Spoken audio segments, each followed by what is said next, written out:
So this one typically starts growing early spring. It doesn't really like the heat, so once it starts getting hot out, it does die back and pretty quickly. And I noticed it tends to like growing in moist areas, so areas where it tends to get a lot of water and it stays fairly damp. And just certain areas where the water tends to gather in the dirt. I would even say grows kind of underneath other cover, because like I said, it really doesn't like a lot of heat. I like to use this plant because it is an edible. We can eat it. A lot of our animals can eat it too, so we do feed it to chickens. I feed it to my rabbits. We eat it ourselves. It's got a fairly neutral taste, very fresh and clean tasting. Some people say it kind of tastes like corn silk.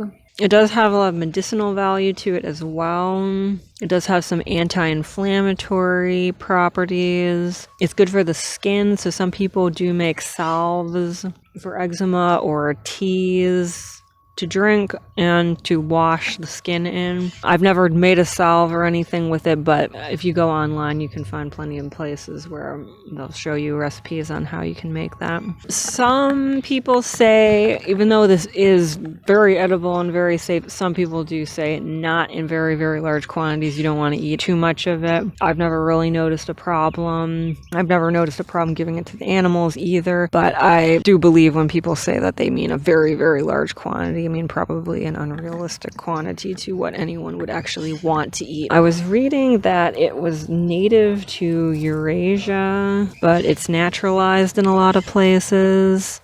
As far as identifying it, I find this a fairly easy one. If you look closely here, there are little pointed leaves, slightly glossy. And as you can see, when it's shorter, it grows almost kind of like in a little mat. As it matures, it spreads out and gets these longer stems. As you can see, that's kind of growing out. As it gets further along and matures, it gets these little white flowers. There's the flower actually bloomed, and then you can see the little buds. But yeah, so I think that's all as far as describing this very useful weed that we have. I would still be careful as to call it a weed, since a lot of those things are actually medicine and a very useful food for both us and the animals.